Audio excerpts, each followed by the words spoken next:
Hey, what's good, everybody? Let's give everybody a little bit of chance to get in. Appreciate y'all joining. Those that don't know, we're going to go over some of the basics of the 100-degree challenge.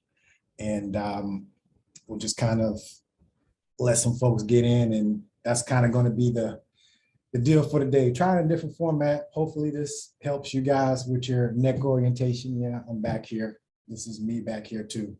But yeah, hopefully this is a little bit better. So the intent again tonight is we're gonna go through the 100-degree challenge, and I want you guys to pretend like you're fact checkers, pretend like you are the devil's advocate, if you will. And as I present the 100-degree challenge, hey, what's going on? How you doing? Yeshua, oh man, what's going on, Yeshua? Hey, you caused a lot of trouble, man. Good fellas. What's good, boss? Yeah, so we're going to go over the 100-degree challenge tonight. And for those of you that don't know, it is also a book that I wrote. Let me move this over here. If I can get this to want to work right. And it doesn't work right, of course.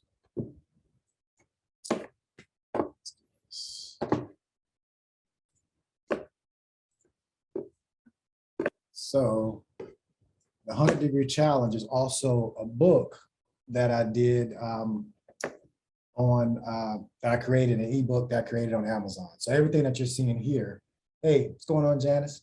So everything that you're seeing here is coming out of the book, but this isn't the same format as the book, but it's on Amazon and just kind of walking through it.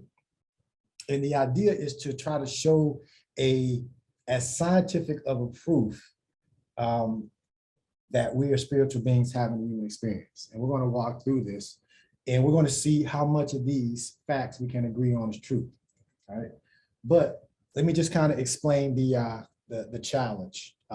It's a play on water. I call it the 100-degree challenge because it's a play on water, where water changes state at 100 degrees. All right. So it goes from 0 degrees ice, and then this whole phase right here is liquid water. And it's going to stay liquid water. It's going to start boiling and things like that until it reaches 100 degrees, and then it changes state. It becomes steam, right? So kind of extrapolating that out, you can look at it this way. And the 100-degree challenge is based on that. It's really about what can we agree on as facts. And it's set up in a gradual scale. So if you get to 100 degrees, you became steam. So we're going to start from 0. We're going to work our way up to 100. And the first 80 degrees are external things that could be easily, I hope we can easily agree on as facts. And I want to hear you guys, your comments. These are external things that should be easily accepted as facts or truth or in reality. And then the next 20 degrees are internal, and they are more difficult. So we're going to go through it. And the whole idea behind this premise is that you can have water that's at 99 degrees saying that steam doesn't exist, or there is no such thing as steam, even though that water hasn't went the extra degree. That 1 degree makes a difference between hot water and steam. Hey, what's going on, chefs, Nini's, Thai Life, all you guys and gals? So we're going over the 100-degree challenge, right? And again, it's a play on water changing state. There's different states to us as beings as well, right? So that's why I'm playing with this water analogy. And I mentioned before, the first 80 degrees are external, and the next 20 degrees are internal questions. And it's really about this, if you can look at it from a spiritual standpoint, you know, I'm always using parables and trying to break it down to the fundamentals of spirituality. Let's just say, using water as an example, 0 degrees is dead asleep, okay? And as you begin your awakening phase, as we all have, or we're going through now, we begin to thaw and we begin to become more water, right? But that isn't the end of it. There's another state that we can go to. You continue to raise your degrees, you continue to raise your consciousness, if you will. And as you increase that energy within, increase the the energy that's in this water, it changes state. It goes from being water to steam, a whole different state, right? So that's kind of the idea of the 100-degree challenge. You can look at it as the sleep, awakening, and awake, and a change of state that's available for us. You can look at it as caterpillar, cocoon, and butterfly, if you will. There's plenty of different ways to look at it, right? So you guys that are on here now, what's going on, Eve said, I want you to look at each one. We're going to go through each slide. And I didn't write this book to be a long, big, drawn out book or anything like that. I wanted it to be short and sweet because people don't read long, drawn out books anyway. So the idea is, what can we agree on as truth and as facts? And that's the whole premise. Like the way I approach the spiritual journey, the way I've reached the levels that I've reached is by taking away and not addition. So I've written that into the 100-degree challenge, moving what you're not to reveal what's left, because the spiritual journey is about really discovering who you are. It's not adding anything to you. All you guys are who you are now. So regardless of what level of consciousness that you gain, it doesn't change who you are. You're just experiencing more of yourself at the end of the day, right? So really, this reality, this matrix just adds so many layers onto us, and the spiritual journey is removing those layers, right? So the 100-degree challenge is just a set of steps, a specific line that's drawn that brings the reader or the user to themselves, right? All right, so enough of that. So we're going to start here, and we're going to get into this joker. 1 second. If I can, and I'm playing around with the format here. I'm not a fan of, this is all kind of rinky dink right now, but it works. At least it's better than nothing. And I appreciate you guys hanging in there as we bump our heads trying to get the format to something that matches what I feel it should be. Anyway, all right, so let me get my big mug out the way. So the 100-degree challenge. All right. So the challenge based, so what can we agree on as facts? Now, the whole idea is to pay attention to your inner resistance as you go up degrees. The first 80 degrees are pretty simple. Then as you get higher, it starts to become more of an internal thing. And just pay attention to your inner resistance as you go up certain degrees, right? And this is a peer review, so you guys are my peers. So again, I'm going to be looking at the comments. So we'll go through each slide and again, play devil's advocate, try to shoot holes in this. This is the same stuff that I'm asking to be fact checked, right? From Helen Baker, who's the head of fact checking for Thomson Reuters, when she leads the fact checking department. So who checks the fact checkers? And I'm asking for this to be fact checked. I think this is important news. So we should be able to agree on something. So you guys are all going to be playing the fact checkers, all right? So enough for that side talk, and let's begin. All right, so intelligence exists. Now, again, the first 80 degrees are pretty simple. They're just, what can we agree on as things that exist, that are in this reality? And we're just saying that things that are in this reality are true. What is truth? Things that exist, things that are in this reality. So does intelligence exist? And in each one, I give the definition, the standard definition, so that it's not my definition, it's not my idea or anything like that. This is something that we all can agree on. Intelligence exists. And then I also give an example of the thing we're talking about. So intelligence is the ability to acquire and apply knowledge and skills, okay? An example of intelligence is nature. Nature has intelligence. It has produced beings capable of being aware of themselves. That's us, right? And human beings possess innate, which is inborn or natural intelligence that keeps his bodies functioning. So intelligence exists, and we're examples and proof of that intelligence as intelligent beings. And also we have innate intelligence within us that is handling all of the complex things that go on behind the scenes that keep us able to function. Hey, what's going on, Ego Sendo? We're going through the 100-degree challenge. So intelligence exists. Are there any takers that say intelligence does not exist? All right. If so, speak now or forever hold you true. All right. Most people will agree intelligence exists. So we'll go to the next one. All right. So as you can see, they go up degrees. Right. Ego, thought you weren't going to make it tonight. Gotcha. All righty. So matter exists. All right. Matter. So matter is physical substance in general, as distinct from mind and spirit, especially as distinct from energy. Okay, so this is the standard definition of matter. And you can Google all this stuff and you will see the same definition as well. I tried to use sources that are available to us all and not my definition. So these are things when you Google matter, you'll see the same thing. So all matters of the same energy, and energy cannot be created nor destroyed. So physical stuff does exist, and we're all interacting with it now. So no one would disagree that matter exists. We're interacting with matter, and you guys are looking at this on a phone that's made of matter, right? So 20 degrees, so we're warming up, all right? Nature exists.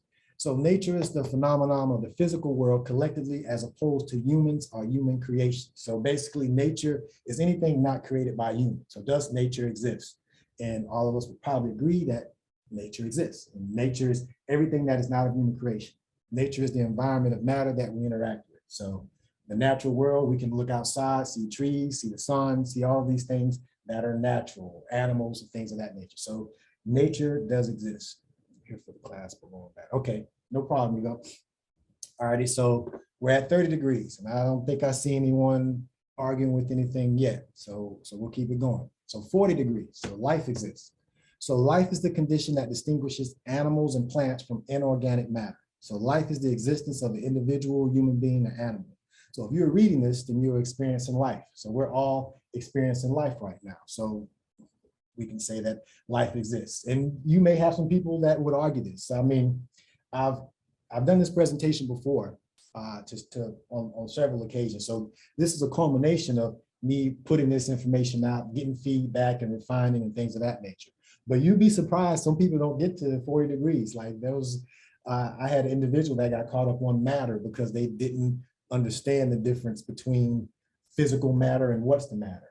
I mean, yeah, I know that's weird, but not everyone gets this far, so I'm just saying. So life exists. So I think we all can agree that life exists. What I'm presenting is the 100-degree challenge, and it's a play on water changing state going from 0 to 100 degrees, and it parallels our spiritual growth when we remove what we're not to reveal what we are. And the whole idea is to see what we can agree on as truth. So it goes up in degrees, and we're at 40 degrees right now. Right. All right. So we're trying to see what do we disagree on as far as facts, truth that exists in this reality. All right. All righty. Human beings exist. Okay.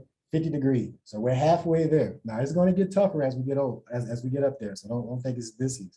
So a human being is a man, woman, or child of the species Homo sapiens, distinguished from other animals by superior mental development, power to articulate speech, and upright stance, right? This is the definition of a human being. And the word being is existence or nature or essence of a person, right? So I'm experiencing existing as a human being as you guys are as well, unless we got some non-playable characters on the line or bots and things of that nature. But most of you guys are probably human beings. So we can agree up to this point, 50 degrees, that human beings exist. And we're going to get into the being side of that, but in general, human beings exist. Now, this is a big one here. We're going to start getting into the tougher one. So 60 degrees, consciousness exists. So consciousness is a state of being awake and aware of one's surroundings, according to Google, right? That's what consciousness is, according to mainstream definition. Now, conscious has origin in the Latin word. I'm not going to try to pronounce that, almost conscious, but it means knowing within oneself or in oneself, right? So does consciousness exist? Now, there will be some people that argue that consciousness is a effect of the brain, but many people will not be able to deny that it doesn't exist. We're all experiencing consciousness now. Now, what is consciousness? That's one of the mysteries, but to say it doesn't exist means you're not conscious, which means you wouldn't even be able to be looking at this if you weren't conscious. So consciousness does exist, and it's true because we're conscious and we're in the way. So 60 degrees, so we're moving on up. Appreciate you guys hanging in there. Now, lies exist, right? A lie is an intentionally false statement. An intention is a thing intended, aimed, or planned. And most of us have experienced lies. We can look at, we've experienced a lot of lies. So the reason I put this in here is because we're going to get into some belief systems and things as we go get a little further down. But the difference between a lie and just not knowing what you're talking about is when you intentionally try to deceive someone. So if I know something is true and I intentionally tell you that it's false, then I'm lying. But if I don't know, I'm ignorant, you ask me if it's one thing or another, and I guess, and I'm wrong, then I'm not lying because I didn't intentionally try to deceive you.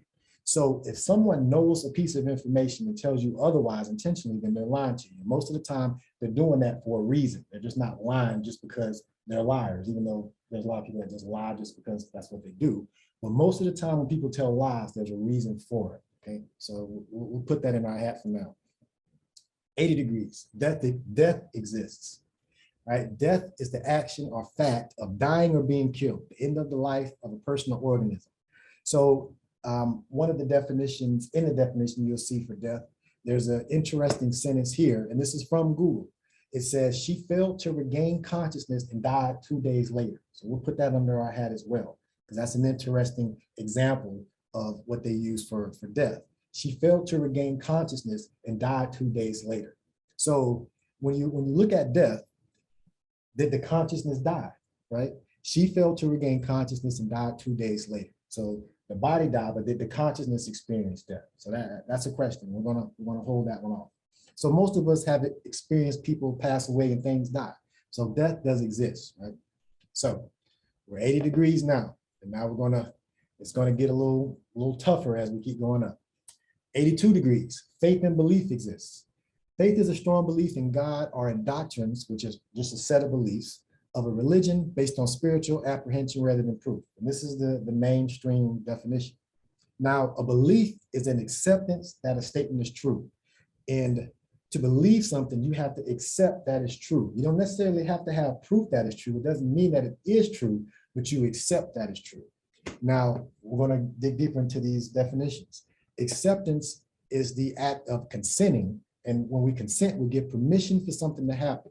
So when we accept that something is true, we're consenting and giving permission for something to happen, to receive or undertake something offered. So let's break this down. Belief is an acceptance that a statement is true.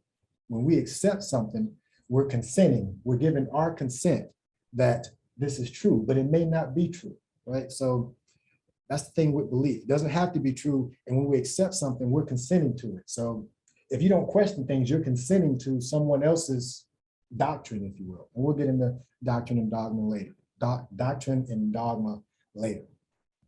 So there are several faith and belief systems that exist. So most of us wouldn't argue that faith and belief exist. And faith is just a belief. And the belief is an acceptance that something is true. And when you accept, you're giving consent for or permission for something to happen. You're accepting something. So be careful what you accept. It might not be in your best interest, and it could be lies, as what we talked about previously. So this is where we build on the degrees, right? So we're building something here. All righty. 84 degrees. Religion exists. Religion is a belief in or worship of a superhuman controlling power, especially a personal God or gods, a particular system of faith and worship. The word religion is from the Latin word religio, which can be obligation, bond, or reverence, or religare. I know I'm butchering these pronunciations, which means to bind. All righty, so about 84% of the world identifies with the religious group, according to a poll that was done back in 2012. I know that's old data, but yeah. So religion exists. There's over 4,200 religions, and they're all belief systems, and they all have their beliefs, right? And we understand what a belief is, accepting something is true, and it doesn't mean that it's necessarily true, right? Now, we're not going to get into the weeds of all these religions and things like that, but we're just saying that it exists. So up to this point, we've all agreed that these things exist, and we're not dividing ourselves to, is this religion right or is this religion right? We're just saying religion exists. Do these things exist? All right. Because the more important thing, yeah, you can ask a question on Rascal on the religion thing. What you got? Because the more important thing is not about the actual belief systems. What I'm trying to get people to understand is who is believing these things. That's the point. Who is reading these books? Who is the being that is being taught these things? That's the most important thing, not the actual teaching. It's the being that is doing that. Oh, okay, no problem. Any questions? Just pop on in. All righty. So up to this point, I think we're all. It's Yeah, it's the 100 degrees. Yeah, good fella got you, James. We're a little too far in the game to kind of go back, but we can wrap up towards the end, boss. Alrighty, so dogma exists. We're at 86 degrees. Now we're going up to 100 degrees. We're going from ice cold ice to steam. We're changing states of the same thing. Water is in different states, just like the human being has different states to itself as well. And higher consciousness is one of those states. Alrighty, so dogma exists. Dogma is a principle, a set of principles laid down by authorities as incontrovertibly true. Okay, so let's just look at that. What is dogma? Hey, what's going on, Dave Hall? So dogma is a set of principles laid down by an authority, right? Let's just talk about this authority. Okay, who gives this person authority to lay down a set of principles, right? Good question, right? Who gives them the authority to dictate what is the principle that one should follow, right? Let's keep that in mind. So that's one of the things. These authority figures, who put them in power, right? Anyway, dogma is laid down by an authority as incontrovertibly true, which means you can't prove it wrong. It's incontrovertibly true. Like there is no way to make it wrong. Like it is, this is it, and there's no other way. Okay, that's what dogma is, incontrovertibly true. So you can't even question it.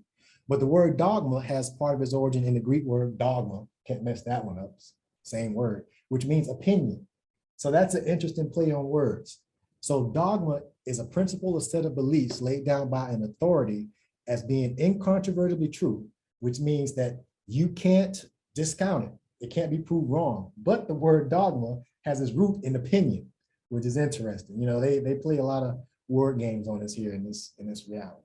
So dogmatic principles exist in various individuals and organizations. So a lot of dogma in religion, science, a lot of things. These things that are incontrovertibly true, and you can't challenge them. So there's a lot of that. So dogma exists, right? 86 degrees.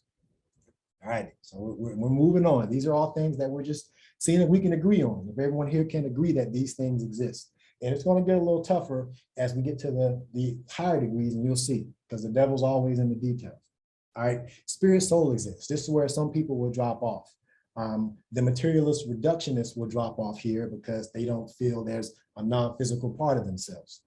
It goes up to 100 degrees, just like water. Water goes from 0, and at 100 degrees, it changes state. So we're just talking about humanity having another state to itself as well. All righty. So spirit soul exists. All right. Some people don't believe that. So some people will drop off at 88 degrees. That's where they stop. So they won't experience themselves as being steamed. That's just, they'll have to do that work themselves, right? Spirit is the non-physical part of a person, the seat of emotions and character, the soul, not relating to or concerning the body. So this is a mainstream definition, okay? Yeah, absolutely, James. That's what we're talking about. So infinite spiritual being, definitely. So the 100-degree challenge is trying to lay this out systematically as a proof to show the possibility of it, just using facts that we can agree on. So that's the whole exercise behind this. Yeah, it does get more controversial. This is true. But the whole idea is to show the possibility of it, and it's up to the own person to have their own experience, but just to show it's possible. All righty. Now, when you look up the definition of soul and spirit, they're not put out there like they're imaginary things. Like this isn't something that, if you look at the mainstream definition of, it's not something that they're saying is imaginary. They're saying it's the non-physical part of a person, like it's a fact. And the interesting thing about the 100-degree challenge is, and we'll get into this towards the end a little bit, but this is the same logic that an artificial intelligence would take, like the same set of facts. An artificial intelligence doesn't have belief systems, dogma, and all of these things. It's either true or false, and they'll be able to determine this within seconds, you know, just based on logic and reason. So, and we'll get into that later. So from a definition standpoint, these things are not imaginary. And the soul is a spiritual or immaterial part of a human being or animal regarded as immortal. And immortal means living forever, never dying or decaying. So these are mainstream definitions of spirit and soul, and they're not saying it's imaginary things or it's airy-fairy stuff. It's saying the non-physical part of a person, which I think is fair. All right. And some of the other things they talk about when they talk about spirit and souls, God being a superhuman being or spirit that is worshipped, having power over nature or human fortunes, a deity having divine status. The word spirit has its origins in the Latin word breath, okay? And we're all, so we're all experiencing the non-physical part of our beings now, right? And the body can't be animated without that non-physical presence, whether you call it spirit, soul, consciousness. So without that, all of us would be laying on the ground, right? So there is something that animates us that is not in the body. And whether you call it a spirit or soul, it's whatever, but the mainstream definitions are there. So that's 88 degrees. And again, if there was an atheist on the line or a materialistic reductionist on the line, they'd probably drop off here and be like, you're wrong, that's false. They don't believe in anything that's non-physical, even though anyway, we won't get into that because you have to have something non-physical for physical stuff to exist. You just can't have the physical. There has to be the space in between. Anyway, we won't go down that rabbit hole. All right, 88 degrees. We're getting there, y'all. Now, this is where we start to go internally. This is where we start to go internally, okay? So we've got to the point to where, okay, spirit, soul exists, all right? Now, 90 degrees. You are not your senses. Now, we'll kind of walk through this. We'll walk through this slowly, okay? Sight, smell, touch, hearing, taste are the major senses, right? That's your major senses. These senses are how we interact with the outside world, and they provide input to our brain, but they are not you. Your senses are not you. Your senses are how you interact with the world, but they're not you. Now, some people drop off here. I've had conversations where people couldn't understand or couldn't get that they are not their senses. They couldn't make that distinction. But your senses are given to you as input of this reality, but they're not you. You're not your senses. You're not sight, you're not smell, you're not touch, you're not hearing, and you're not taste. And when you're not doing any of those things, if you need proof, you still exist, okay? So you're definitely not those. Hey, what's going on? Oh, Janice came back, cool. All righty, so 90 degrees. Any questions on that? Yeah. All right, we're gonna keep on moving. 92 degrees, you are not your body. This is another tough one because some people think that they're their body. And you can ask the question, can you have a car and be a car at the same time, right? You are not your body. Your body is the physical structure of a person, right? So let's go back to the previous definition when we were looking at death, when they had the sentence where she failed to regain consciousness and died 2 days later. Did the consciousness die or did the body die, right? So that's a question to ask. Your consciousness observed your entire life. Did it experience age or did your body experience age? So just look at your consciousness now. The being that's watching your life, watching this screen now, has seen everything that you've experienced since you were a baby all the way to where you are now. Now, this is a question you can ask yourself. That consciousness experienced age, gained experience, learned to speak, learned to get on TikTok and do lives and all of this stuff, but did the consciousness age or did it experience time and age through your body? So your body can't be animated without a conscious being.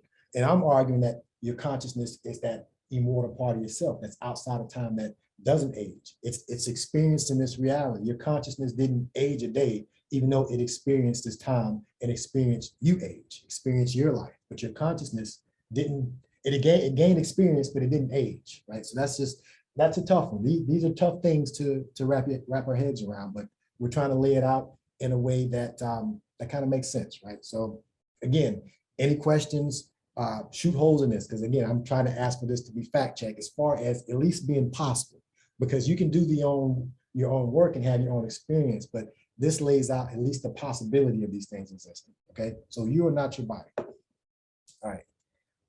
You are not your thoughts. This is a tough one because a lot of people identify with their thoughts. So a thought is an idea or opinion produced by thinking, okay? So you observe your thoughts, you may interact with them, you may entertain them, but even when you are not thinking, you're still there, okay? So you are not your thoughts. Hey, what's going on there? Appreciate the love, man. So you are not your thoughts. You observe your thoughts, just like looking at a blue sky and seeing clouds pass by.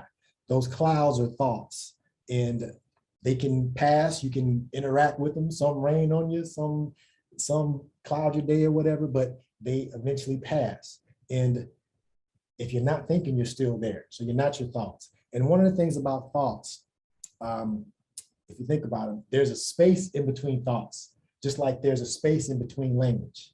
So for me to say a sentence, I have to have space. It just can't be words. If I said everything at the same time, it would just sound like blah, blah, blah, right? It wouldn't make sense. So there's space there, just like there's space in between your thoughts. So you're not your thoughts, you're that space in between those thoughts. So meditation is opening up that space in between those thoughts. Where's the camera at?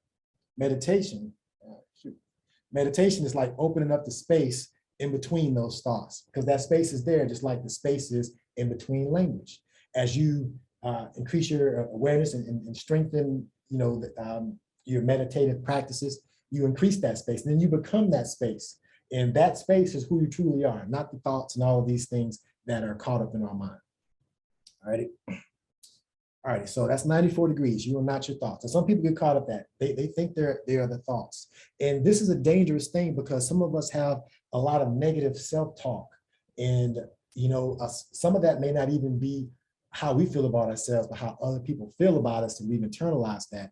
But if you think you're your thoughts and your thoughts aren't necessarily nice to you, that can be a dangerous place to be. So it can help to understand that even if you have bad thoughts or suicidal thoughts or bad thoughts, that's not you, that you are the being experiencing these thoughts. And when you can step back and take that perspective, you can observe those thoughts, and eventually they pass. All of this, eventually it all passes, right? So there you go. Thoughts come and go, but you remain. Even when you're not thinking, you're still there. So you're not your thoughts. 94 degrees. All right, we're going somewhere. 96 degrees. All righty, you are not your brain. Some people will drop off here because, again, it's just how they have been taught to think where they are. Some people think they're in their brain. So let's talk about brain. The brain is an organ of soft nervous tissue functioning as the coordinating center of sensation and intellectual and nervous activity. Okay, that's what the brain is, like your CPU for your body. Okay, personally, I think we're all forms of 7 bodies. Now, we might have to get into that a little later, James. I want to hear your thoughts on that. But like for this, I'm trying to keep it very, very simple, James. I'm trying to keep this bare bone. Like if we're playing basketball, I'm the fundamentals: dribbling, passing, shooting. Let's get our form right, and then we can go behind the back and dribble and do all this fancy stuff. But let's get the fundamentals down. And these are what I feel are the fundamentals. And yeah, of course, I'm with you. I mean, let's explore all of this stuff, because it's definitely more complicated than I'm making it now. But I'm trying to keep it simple for clarity, if you will. Right. All right. So the brain can be likened to a central processor that runs and regulates the body's functions and processes information, right? So imagine your brain being your CPU. Brain serves you reality and provides sensory input, but it is not you, right? So imagine the internet, if you will. So this computer is serving me the internet, right? The internet is a non-physical thing that's being served to me through this computer. I see these colors and all of this stuff. If I identify with this screen, I may think that that's all that I am, but I'm actually ones and zeros and something else behind the scenes. Same thing with our brain. Our brain feeds us these senses and this input from reality, but it's just like a computer feeding us input. It's not us. Same deal with the body. Can't have a car and be a car. Can't have a brain and be a brain. But some people believe that they are the brain and they're inside of their brain, but that's what it is. So 96 degrees, we're getting there. 98 degrees, all right? You are not your feelings, okay? A feeling is an emotional state or reaction, okay? So you experience feelings, and even some of the strongest ones do not last forever. They do pass, and when they do pass, you still remain, okay? And feelings is another one that people identify with. Regardless of how you're feeling, that doesn't mean you have to identify with that feeling. And, these things too shall pass, just like the thoughts pass. So you're not your feelings. Feelings come and go, and you remain. You experience the feelings. You are not your feelings, all right? 98 degrees. All right, 99 degrees. Oh, we're almost steam. All right, so you are not your feelings, brains, thought, or body. If you are not your body, then you are more than how you look. You are not your faith, beliefs, or dogma. If you are not your faith or beliefs, then you're definitely not your religion. Some people identify with their religion, and when you start questioning their belief systems, they identify with that and they feel like you're questioning them. If you are not any of those things, then why do you identify with them, right? Why do we identify with our beliefs, our religion, our dogma, our negative feelings, our self, all of these things that we identify with that are not us, right? That's part of this whole matrix reality is to put our attention elsewhere on things that are not really valuable, not beneficial, and not us. So if you are not who you thought you were, then who or what is left, right? This is where we get to the steam. So 100 degrees. So you are the I am, right? You are a spiritual being having a human experience, and it's called by many names, and one is I am, right? So when you say I am Michael, you're saying your true name first, I am, and your persona ego, Michael, next. I am is the being, Michael is the human. So you got human being. The human part is the physical part, the smart monkey part, if you will. And then you got the being part, the conscious soul, non-physical part, right? And, you know, the name doesn't matter, labels doesn't matter. I'm just using I am as an example because we use that in our language. You know, when someone asks you what your name is, you say, well, I'm Vikter, okay? But I am could be the being, and Vikter could be the avatar, if you will, right? So you're a part human, physical, and part being, non-physical. So if a human being exists, then the spiritual journey is really connecting to the being side of the human being. We're out of balance because we focus so much on the physical side of the human being. We rarely increase and raise and amplify the being side. And that's the bigger part of us. That's the more expansive part of us. That's who we truly are. We're more the being than the human. And the being is your true, unchanging, divine identity, right? That is the thing that doesn't change. Your body is going to change, it's going to age, it's going to go through all of these processes, but your being is just going to have the experience of that. And that is the unchanging divine identity of yourself. Now, at 100 degrees, that's a change in state. Anyone that was in the lower degrees are just going to be hot water. They're not going to experience steam. So the play on the 100-degree challenge is it takes 100 degrees to understand or realize the change in state. So you can have people that are at 88 degrees telling you that steam doesn't exist and they're water. And you're telling them that steam exists and you're steam, and it's the same thing that they are. It's just a higher level. And if they haven't had that experience themselves, then they really have no reference or anything to go by. They have to have that experience. This shows them it's at least possible, and we have our experience ourselves, and then we prove it true to ourselves. So that's where we get to 100 degrees. So if then what? If we are spiritual beings having a human experience, then why are we treating others, our environment, and ourselves otherwise? This is really true. If we really are spiritual beings, then why are we behaving otherwise? What lie, dogma, faith, or belief did we accept, and we talked about accept, that convince us that we are other than our true divine self? And that's part of the deception, that's part of the game that is played on us to make us feel that we're less valuable than we are. And I did a video on this, now I'll repost it. That's the only way 1% can control 99% is if 99% don't know their true value. If you got 99 pennies, there's no way 99 pennies will let 1 penny dictate anything. The only way that happens is that the 99 pennies have been programmed to think they're a fraction of what they are. And that's the reality that we're in right now. That's the only way that they're able to get away with this. And they have a lot of resources to condition us to believe that we're other than what we are. So it's a lot of effort to try to uncover that.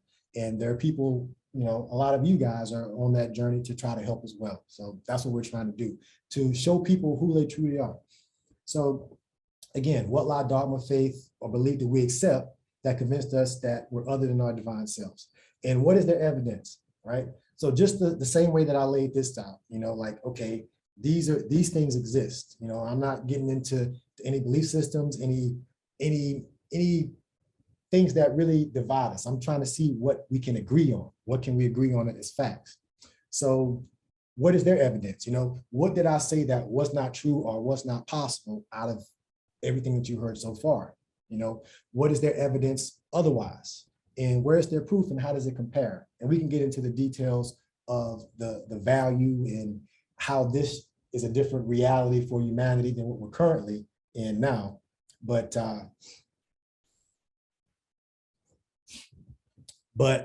that is what I'm putting out there to be fact checked. So you just kind of went through the 100-degree challenge now. And this is what I want the fact checkers of this reality to just show me where I'm wrong. I've tried to shoot holes in this as many ways as I could from my experience. And it's a game to play because of course they won't really elevate this into the mainstream because it's good news and it's going to be something that's going to disrupt the current system that's going on now, but it's going to happen eventually. I mean, the sun, you only stop the sun from shining for so long. Eventually it's going to come out and we're bringing this out ourselves. So this is what I've put out for them to fact check. So you guys have seen this. And as you can see, it's laid out to be pretty simple. So let's finish it up and then we'll maybe get into a little more. So why are we identifying with things that we know are not us, like thoughts, feelings, faith, and beliefs? Now that we're on this side of it, we realize that those are not us. We can look back and we can see that we don't have to identify with those things, but some people do. Right? So if we are spiritual beings having a human experience, then why do we identify with things that we're not, like thoughts, feelings, faiths, and beliefs, right? Why are we not seeing ourselves and others as expression of a divine infinite being? If this is what we are, then why don't we, if this is who I am, then this is who you are as well. You're the same thing, we're connected, we're one, we're at the end of the day, we're one consciousness experiencing this reality as separate beings, or one spirit, if you will, at the highest level. So when I look at you, I'm just seeing another version of me, another reflection of me. It's like we're fractals in this holographic experience. We're bouncing light off of each other and learning from each other in this experience. And why are we limiting and controlling ourselves and not expanding and freeing ourselves, right? If this is truly who we are, and this kind of goes to James, because James like wants to go out there and I'm with him. Like, why are we limiting and controlling ourselves? Out of all the things that's capable for humanity to do on this planet, why did we confine ourselves to this little small thing that we're doing now, this little system that we have now, when we're infinite beings and we have infinite creativity and there's a million different ways that are better than this thing that we're doing now that we can do better, right? So these are some questions. And then that's it. So to accept the challenge, you have to dig. So I'm showing that it's possible, but with the spiritual journey, the person has to do their own work, right? Each of us has to do our own work. I'm only showing you that there's treasure underneath your feet. I can't dig for you. No one can dig for you, but I can show you that it's there and other people can show you that it's there, but you have to dig for yourself and you have to do your own work. But the whole idea of this is to show that there is a possibility of more experience for you to have and a better experience for us as a collective as well. Because imagine a reality where we realize and know this and we're interacting in this level. I mean, this is some next level stuff. I mean, this is a future that many probably don't see in the mainstream, because a lot of people feel we're in the end times and they're going to be raptured. Someone's going to save them, and they don't even see a different possibility of us becoming our own saviors and creating this reality that we want to experience. Because as far as my information and things that I've seen and came across, no one's coming to save us. We're the saviors. We're the ones that we've been waiting for. And they know that as well, the elites and things of that nature. So that's why they gave us these figures to reduce our value and to, I wash my hands. So they did that on purpose to put someone out there on a pedestal that is going to do for us what we can do for ourselves. And that person never comes. They kick the can down the road. And what happens is they continue to do what they do, and we continue to wait for something to happen that's not going to happen. When we are the saviors, we're the ones that we've been waiting for. And the quicker we realize that, the quicker we can begin to change this reality for the better. Because the hole that we dig ourselves, the hole that we're digging now is the same hole we're going to have to dig ourselves out of in the future. And I don't want us to have to dig it any deeper because we already got work to get out of it as it is. So that's the 100-degree challenge. We went all the way from 0 to 100. And again, it's in the book. And I'll go back to this real quick. 1 second. So this is what we went through. We'll just summarize this. And we won't make this live too long. But yeah, we just went from sleep through the awakening phase, where some of us thought we were our bodies, we thought we were our feelings, we thought we were our brains, we thought we were other things, right? And then we got to the more refined stages and we started going internal, and then we started removing things. We said, well, okay, I'm not my body, I'm not my thoughts, I'm not my emotions, I'm not my feelings. Okay, so if I'm not all of those things, then what's left, right? And that's who you are. And that's a change in state. That's going from the sleep state to the awake state. That's going from cold, structured ice, melting a little bit to the water, to steam. This reality is a lot of people that are in this state saying that steam doesn't exist. And the people that are steam, the people that are on this journey, the people that are awakening are trying to show these people that, hey, it's just another state of yourself. We're not adding anything to you. Steam doesn't add anything to water. It's the same thing, right? We're not adding anything to you. The spiritual journey, we're removing the things that were added to us by this matrix. That's really what we're doing. And that's the whole purpose of the 100-degree challenge. So it's a play on water. And again, 99-degree water is just 99-degree water. It's still not steam. Got to go that extra degree to have the change in state, right? And I just use water as an example. Since we're majority water anyway, it kind of makes a little sense. So, and this is what I want to be fact checked. And I think it's relatively straightforward and simple. And I don't know. I mean, like to get some feedback from you guys, but that's the intent. And I'm trying to push this out in the mainstream. And one of the things that you guys could do to potentially help is that post that I was asking for. Her name is Hazel Baker, and she's the head of the fact checkers for Reuters. And they're the fact checkers that's supposed to fact check things. So I think this is something that should be fact checked. This has an important benefit for humanity. So let's take a look at this. I mean, you're fact checking all of these things. Let's take a look at these things. And I tried to make it simple. I tried to lay it out for them to where it's easy for them to dispute it and show me where I'm wrong, because I don't claim to be perfect. I don't claim to know it all or anything like that. So if there's something that I put in any of these slides that is false, let me know. We can correct this. We can adjust this. The truth is not owned by anyone. None of us own the truth, right? So I don't identify with any of this stuff. You know, I really just want to see the best for humanity. I really want to experience the best life while I'm here.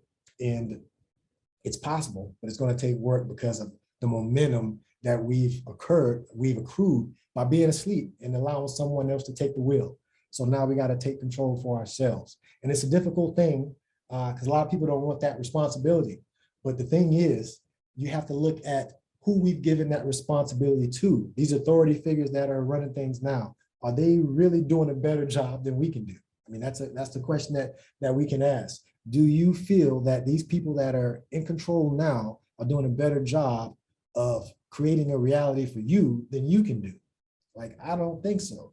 I don't think so. I mean, maybe some of you guys do. And there are some people that do. They don't want that responsibility. They don't want to take control. They want someone else to make decisions. They want someone else to do things, because for a lot of reasons. A lot of people don't want to make mistakes. They don't want to feel stupid or whatever the reason is. But we all make mistakes. That's how we learn from mistakes. So me, I'm going to make plenty of mistakes. My whole thing is I want to make as many mistakes as I can, not repeat them, and let's make big mistakes. So if we make big mistakes, then we can make big changes, and then we can correct things and do things on a big level. So I'm trying to do this on a big level.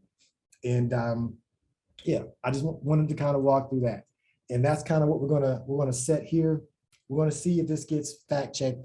And if you see the post, and it was posted It was posted a couple days ago. You can like it and share it and all that stuff. And maybe we can get it to where there's enough people that are gravitating around this to where we'll make them have to fact check it. But we'll see. We'll see. From my perspective, I'm playing with this reality as well. I'm playing a different game. I'm trying to see how much I can affect this reality in a good way. Jay-Z said, a loss ain't a loss, it's a lesson. Appreciate the hard times. Absolutely, absolutely, absolutely. Yeah, no problem with mistakes. We all learn from that.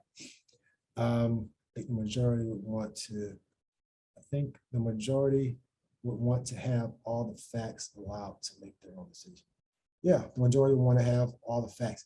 Yeah, good point, Ego. And I think we're not given all the facts. That's the biggest part, is we're not given all the facts. So we're making decisions that we don't have all of the necessary parts to make a good decision. It's like they left some stuff out. You know, they gave us some choices, but they didn't give us the full picture. You know, so that's the thing. And we can go down the conspiracy rabbit hole if you want to, but this information is not new. Like this has been there. We're coming into this realization, and there's been people in our past that some facts just have to be felt. That's true. Some facts have to be felt. Yeah, there's some things that have to be experienced. Part of this is laying out the possibility of something to experience, just to show that, hey, there's something over there that may be worth you taking the journey. But I get you. Some facts have to be felt. That's true. But this realization that we're coming into now, we've had this realization before. So this isn't anything new. So what I'm getting at is this information has been out. So if you ask yourself if this news is as good as it is, and you went through the 100-degree challenge, there was nothing in there negative. There was nothing in there demeaning to you. There was nothing in there that said you're a sinner, that said you're going to hell, that said any of those things, right? Like, it's good news. This is the good news. This is actually what those spiritual beings are talking about. Like, this is what is true.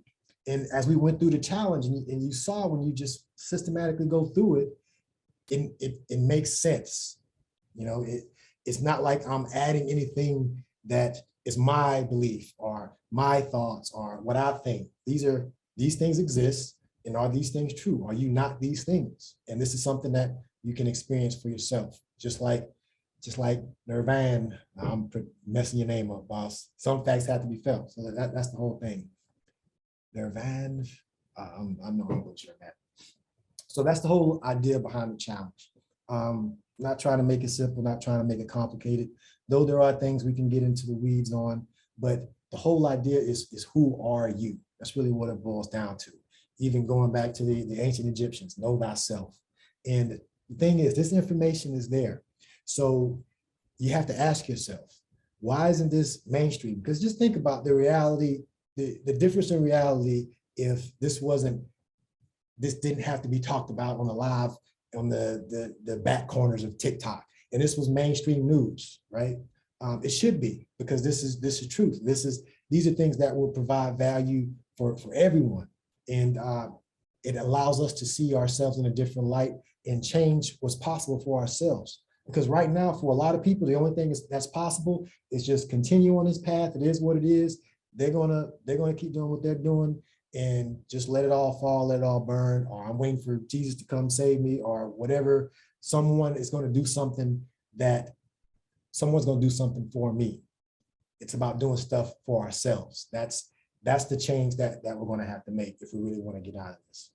And it's about taking your power back, taking control back. And again, I'm kind of bouncing all over the place here, but going back to the knowledge of this being in the past, there are people that are way smarter than me, that have more resources and all of these things, that have more money and all of these things, that are not sharing this, right? That have the ability and the platform to really get this out on a level that I wish I could get it out on right now. So why not? Why haven't they done that? Why isn't this? Is it because they're not aware of it? is the reason why this isn't mainstream and this isn't common knowledge for humans that we're spiritual beings having a human experience? Just keep it like that. Very simple. If that was the case, why isn't that mainstream, right? You have to ask yourself that. And is it because they don't know, or do they know and they're hiding? Is it because they don't know, or they know and they're hiding? And if they're the journalists, if they're the ones that are searching for these stories and these things that are supposed to help humanity, this will be the biggest story. I mean, they're talking about does consciousness survive death, life after death, and you know, all of these things. I mean, this is a big story. This is a big realization to really put the nail in the coffin to say we are indeed spiritual beings having a human experience. Just that basic.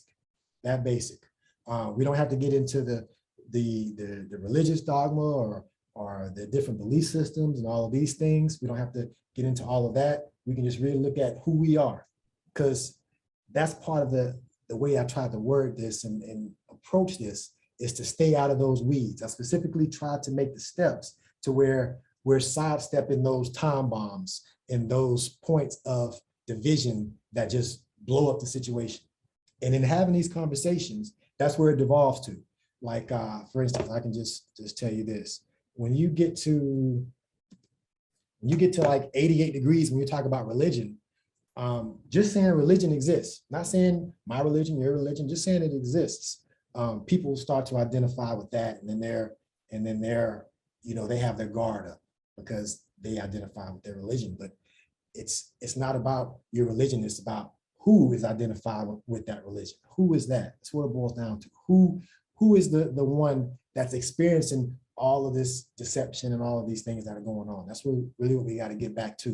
And a lot of people don't know that. And it's amazing to see. A lot of people don't even question who they are. I've talked to plenty of people, and you can just tell. It's like, it's not even a question that they ask. You know, it's not even of a concern to them. And it is what it is, you know, and everyone's on their own journey. No one's better than anyone else. We're all trying to do the best that we can. So it's not from a judgmental standpoint, but part of this journey as well is humans are social creatures, you know, kind of monkey see, monkey do. So once some of the monkeys see that we're doing this thing over here, and this is kind of what's going on, we can see if we get that 100th monkey effect, to where it becomes in the collective, it becomes something that's in the ether, if you will, and people can access more of themselves just because they see it's okay.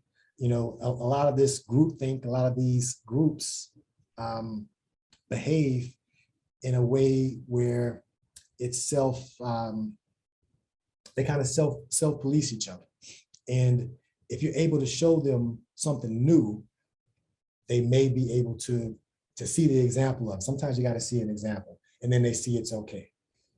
I think a big problem is a survival scarcity mindset. Everyone is living through primal. Yeah, absolutely. Everyone is living through primal nature. They got us in survival consciousness for sure. And let's see if we can get this back focused. Yeah, they got us in survival consciousness for sure. And that's what they're trying to do, definitely. I think that's part of the game, at least in my opinion, is to keep us at a low level consciousness. We're easy to control that way. I mean, what's easy to control? Let's just look at 7 billion sheep or 7 billion lions. You ain't controlling 7 billion lions, but you can control, you know, a sheep with a good shepherd. And maybe that's why they made your boy the Good Shepherd. But that's part of the game. They get us in these groups. They get these groups to fight each other, and they get us divided. And then they get one person to kind of rule that group or lead that group. And the person leading that group is not leading them to be leaders themselves, not leading them to awaken themselves, not leading them to empower themselves. They're leading them to an agenda that is really not self-empowering. It's really more control. It's more control and more fear. A lot of that scarcity and survival and fear mindset is in a lot of religions as well. A lot of people are in those religions, but not because of love for God or anything like that, but more for fear of hell. They're scared to go to hell more than they love God or things of that nature. So We got a lot of that stuff going on. So yeah, good point. The monkey experiment where the monkey kept, yeah, absolutely. Yep. It's like, yeah, good point. Good point. He's talking about the monkey experiment where they put 5 monkeys inside of a cage and put some bananas up. And monkeys like bananas, right? So these monkeys were going to go up to get the bananas, and then the people that were experimenting on them, they sprayed the monkeys with water, right? So monkey goes up, gets the banana, and everyone gets sprayed with some cold water, and they don't like it. So eventually they start to put 2 and 2 together and say, hey, if you go up and try to get that banana, they're going to spray us with water. So anyone that went up to get the banana, they start beating them up, right? Start beating their behinds. So eventually no one wanted to get the bananas, right? Because they didn't want to get sprayed with water, right? So there's that 5 monkeys, and they all were conditioned that way. And this is kind of how they've done us as well. You got those 5 monkeys conditioned that way, okay? So now they add a new monkey in there, right? So they take one out and they add a new monkey. So you got 4 monkeys that were the original, you got 1 new one. The new one comes in there and he goes straight for the banana. It's like, hey, I'm a monkey, I like bananas. He tries to go up and the other 4 monkeys grab him and beat him up and all of that stuff, right? And it's like, they're just repeating the same same thing that they did, because that's how we do, right? So then, that monkey quickly learns like, hey, if I'm not going to go and try to get that banana because they're going to beat me up, right? He doesn't know why they're beating him up. He wasn't part of that original experiment, but he knows the effects of it, right? So now that monkey doesn't go get the banana, right? So eventually they switch out these monkeys to ones that don't even, the ones that weren't part of the original experience. So now experiments. Now you got 5 monkeys in there that weren't the original ones that were sprayed with the water, right? But they're beating all the other monkeys up that try to get to the banana, because that's how we've always done it. That's how we do it around here. They never question, why are we doing this, right? And maybe, and that's the thing, maybe there was a time where if you went and get the banana, you get sprayed with water. But how do we know that is the case now? Like, how many monkeys go up there and check? Like, hey, they sprayed us with water before, but I don't see any hoses. I mean, it looks like, that, we can go get it, and part of the spiritual journey, part of my spiritual journey feels like I'm one of the crazy monkeys that climbed up the ladder and got the banana. And the other monkeys definitely tried to pull me down. And some of them I were related to, it was a journey. And not any fault of theirs. They were just programmed to do that. They just thought that was what we were supposed to do. They were afraid of being sprayed with water that some of them probably have never been sprayed with. That's just the program that was instilled in them before, earlier in the experiment. So as you go get the banana and you bring it back down, now what happens? So that's the reality that we're in now. And some people still fear, even though you got this monkey down here with the dang on banana saying, hey, this banana is available for you too. Go get your own, climb up that ladder. No one's gonna hurt you. You can go get it. I just showed you I'm winning, got it. I'm down here talking to you guys, eating my dang on banana. It tastes good. Yours is up there. Go get it, right? Go get it. No one's going to be able to get it for you. Go get it. And it's a timing thing. I know you guys said that before, but the whole idea is to show them as examples. We're talking monkeys here, to show them that it's okay. If you see a monkey climbing up a ladder and getting a banana and coming down and eating it, and you see the other monkeys looking around hungry, and that monkey's like, yeah, I mean, the ones up there you can go get. Eventually, one of them hungry monkeys is gonna be like, well, dang, I'm gonna try it. And then the other one tries, it comes down and like, damn, he was right. Nothing happened. I got my banana too. And eventually the other monkeys would run up there and do it. And that's the phase that we're in now. It's just the programming was very strong with the original ones. And it was passed down from generation to generation pretty much. So a lot of us that are doing this work now are having to deal with that momentum and breaking those generational curses. And a lot of those monkeys that were holding us down as we were climbing up those ladders are family members and close people in our lives. And they may have thought that they were doing the right thing. They may have just been repeating the programming that they've been given. But what's going on, Mr. Vine? But that's a good story, because if you can be in a sleep state, in an unconscious state. And Anthony DeMeo talked about this. You can live your whole life in an unconscious state. And I know it doesn't even sound like it's even real, but it is definitely possible. There are some people that will live their whole life and not even get a glimpse of who they truly are, or not even get a glimpse of the true beauty of their being, or to be able to awaken, or to have an experience of their non-physical selves. Some don't. Some are just going to be stuck here on this block of ice, and they may not go up that scale. But one of the things I would like to do while I'm here is just to show, as an example, someone going up that scale. And I went up and down that scale, and I'm dancing and acting a fool and all of this stuff, just to show that it's all right, it's possible, the water's cool. I mean, the water's fine, you can come in, you can go as deep as you want to, but no one's gonna hurt you. No one can hurt you. We have to show that example. And it takes some bravery. I mean, today's Martin Luther King Day, and here's a perfect example. Oh, we'll look at that. So we talked about the monkeys and in the water that they sprayed on the monkeys in the experiment, right? Let's look at, let's extrapolate this out to this matrix. So today is Martin Luther King Day. Martin Luther King is one of those people that tried to show the other monkeys it's okay to get the banana, right? And what happened to him? You know, in Memphis, he was assassinated, right? So that's an example of those experimenters, if you will, putting an example out there for the other monkeys. Hey, don't you try to, you know, talk about you dreaming about being equal and you want this, that, and the other, because this is what happened there. Because this is what's going to happen to you, right? That's one example. Some people are afraid to try to. Martin Luther King was a good example, right? Some people are afraid to just follow that example because of what happened to him. So that's an example of them using fear to try to keep us from just doing something simple, as standing up and speaking out and saying that racism is stupid, and these things that divide us are really hurting us more than helping us. Simple things like that. Let's see, could you talk about breaking generational curses and integrating your trauma? Yeah, so we talked a little bit about the generational curses, and I think that's more like just there's different ways to look at it. And I guess the curse word, maybe there is a momentum of, I guess curse is not a bad way to look at it, but it's more like programming, generational programming, generational indoctrination. For example, I was brought up Church of Christ, right?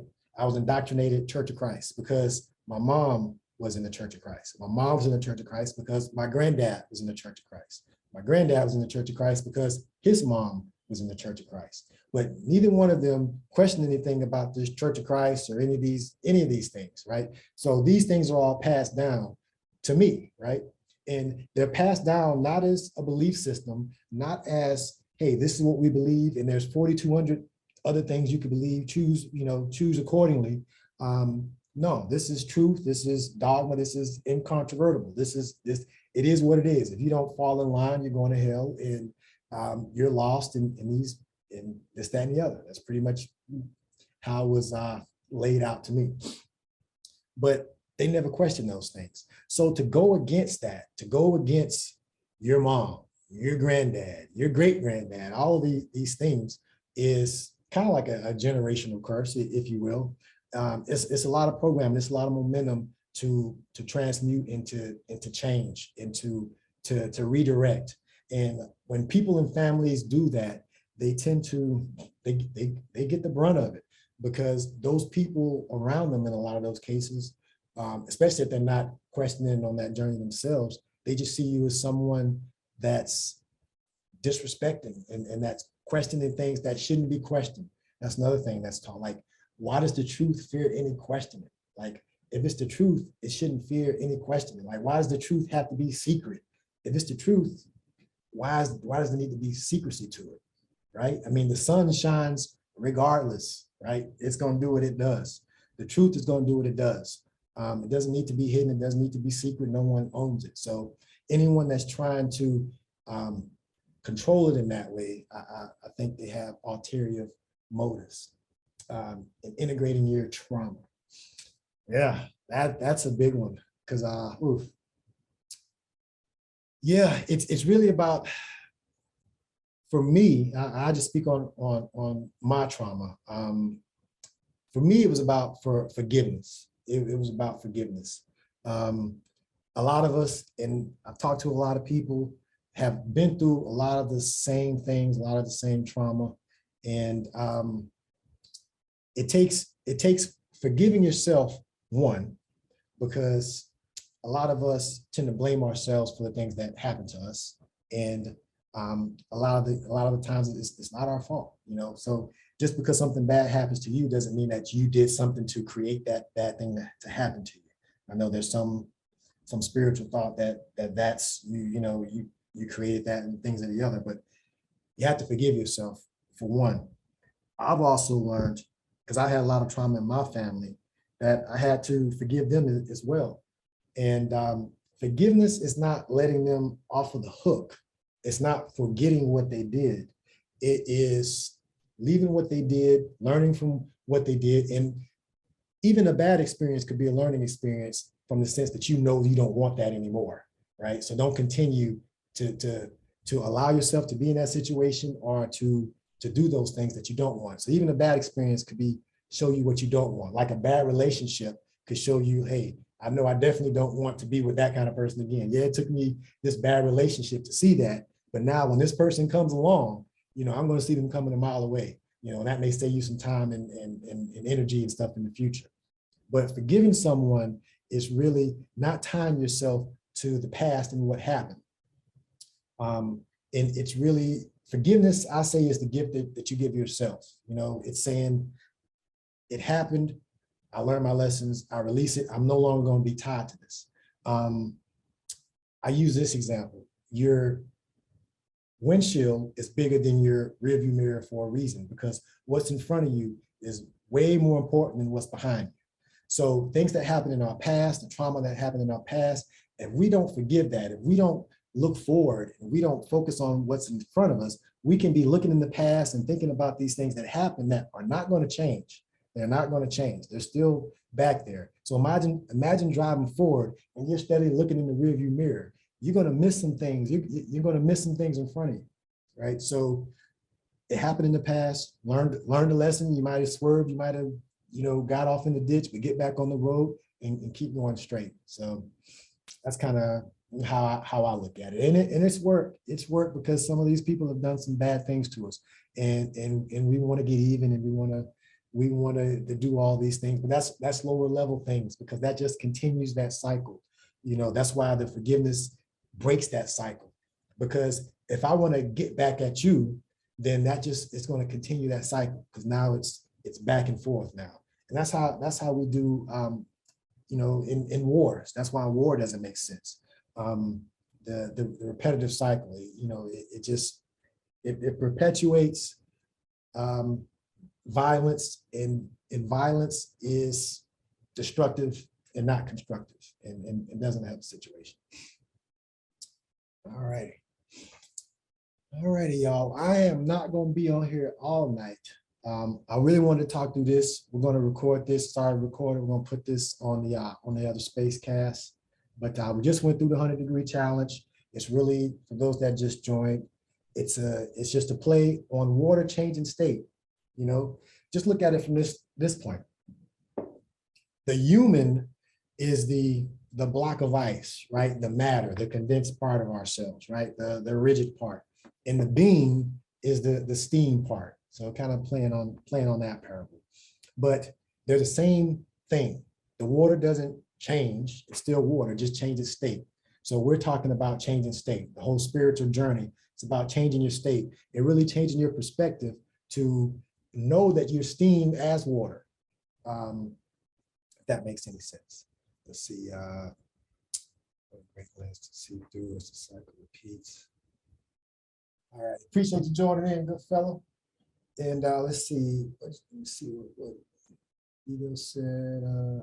Yeah, yeah, the cycle repeat. I mean, look at the cycle repeats. I mean, it doesn't take a rocket scientist to see. I mean, you can just look at a simple story, just war, and I'm in somewhere, a drone comes and kills somebody. I'm a little kid, right?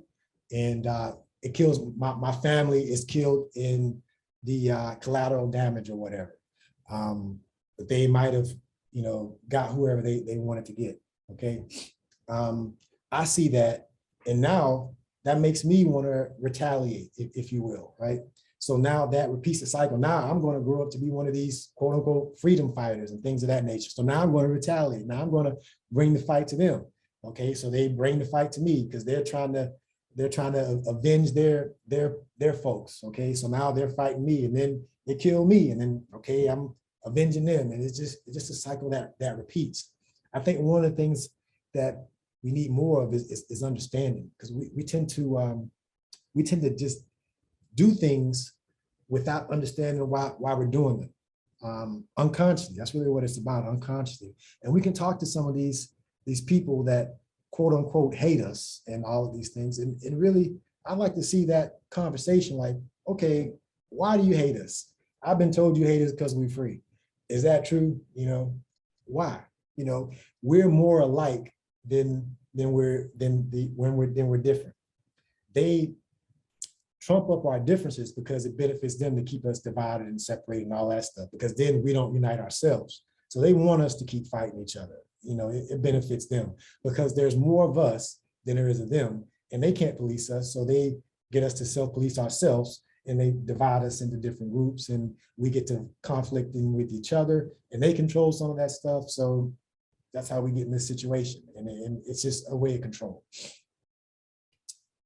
All right, y'all. So got some stuff to chat about as always. Yep. All right, well, if there's not anything else, y'all, I am gonna wrap this one up. I'm not gonna keep you guys too long. I think this format works a little bit better. At least you're not turning your head. And appreciate you guys that joined in. We're gonna see where this fact checking goes. We'll see. My whole intent is really to make as much noise in this matrix as I can. I've heard some comments and people like, are you scared or afraid of this, that, and the other? And that's going back to the whole example of the monkeys with the water. We've got the banana. So if I'm talking about this stuff as publicly as I'm talking about, I'm obviously not scared of anybody spraying me with anything, if you will. So I think that's part of the boogeyman as well. That's one way to control us, is to make us fear something that's going to happen, that's not going to happen, that keeps us from doing things that we can do. So someone has to test it out, to test the trap out to see if it works, to see if, what is the mechanism that happens when someone really yells from the rooftop something as simple as this, in this reality, and really is persistent with it. I don't see anyone in the mainstream that's really trying to speak to it in a simplistic way that empowers the individual without all the dogma and all of the belief systems. And let's just keep it real simple. We can get into some of the other details and the conspiracies, and a lot of them have some factual things to them as well. But what's more constructive is to work with the individual on an individual basis, because each one of us can unplug ourselves individually and change ourselves individually. And that's one more good person, one more light in the world. This whole screen is made of pixels, right? So each one of them is doing their part, and each one of us can do our part. And as more pixels turn their lights on, we change the screen, we change the reality, because we are the matrix, we are the reality. The problem is we've been fooled into thinking that our creative power has been hijacked. We're co-creative beings. We've just been creating unconsciously a reality that doesn't have our best interests in mind are in heart, it's their best interest. And they can't create it. They don't have the numbers. 99% creates the reality. That's the majority. So what reality have we created?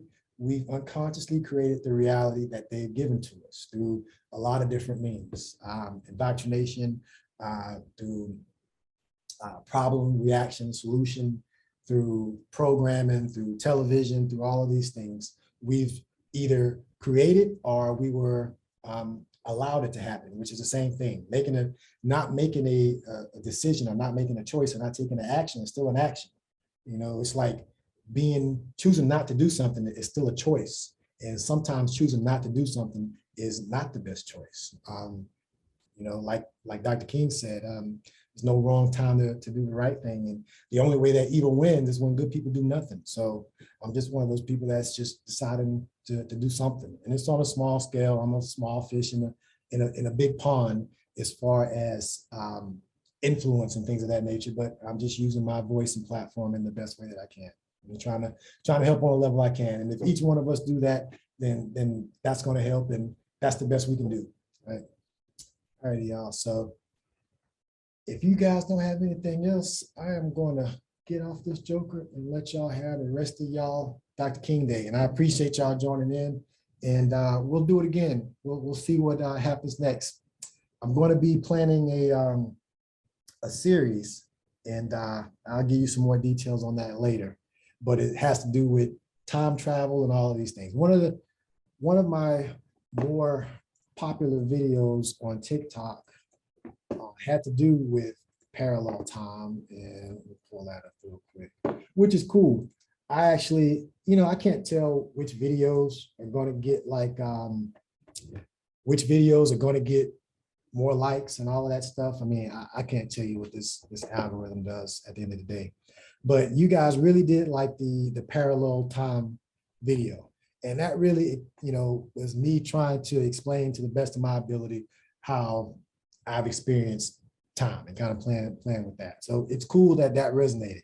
So I'm going to play with that on a different level, and you'll be seeing some stuff about that as well. And I've kind of hinted towards that in some of the things I've released on here. But you can see on TikTok, I've been on TikTok since 2020. Before TikTok, I was on Facebook. Before Facebook, I was on YouTube. And I've been talking about this stuff since I woke up in 2014. And my story, just real quick, I'm an engineer by trade, and I saw things weren't right in this reality, and I decided to see what I can find out for truth for myself. So I decided to see if I can reprogram myself using only myself and nature. I started from scratch and had an awakening experience in the Everglades, experienced my non-local consciousness, if you will, and had an out-of-body experience. And when I came back into my body, I saw through the matrix. I saw through the illusion of separation, and actually felt like being awake in a dream. And that's my experience now, as crazy as it sounds. And as I said before, because I was working up things intellectually, I had it in my head to where it made sense, like these things were probable, but I didn't have an experience. So I've been working up to things until I had that experience. And once I had the experience, then it was a done deal. It's like, damn, this is really true. Like, this is really true. Like there is another state of consciousness that we can attain. There's another layer of reality that was here the whole time. And I was asleep as well. So I've lived through the sleep state. And I remember people trying to talk to me back then when I wasn't ready to receive the messages. So I understand it's a timing thing as well. And but now that I realize the truth of it, the good news of it, and how what's in me is in you as well. I mean, this is too good not to share. I mean, what's more fundamental than this? I mean, we can talk about this and look at it in many different ways, but this, I feel, has more value to humanity than the way we're doing things now. And we can talk about this for whoever. It doesn't matter. It really doesn't matter who you put on the other end. It is what it is, and they are who they are. The question is, do they know it and do they have experience of it? And if they don't, then they shouldn't be telling other people and shouldn't be limiting other people, right? If you don't know who you are, then don't tell someone who they are. maybe you should need to find out who you are first. You know, like they say, get the bean out of your eye before you try to get help someone else see, right? So yeah, I'm just showing you that this has been a long journey in the making. And I'm looking forward to wrapping up things on a level and unfolding it, like I said, back on itself and playing with reality on a different level. There's some things that I want to explore as well. All right, y'all.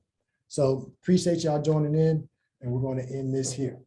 Unless you guys have any questions, love y'all. Y'all be safe, and we'll talk again.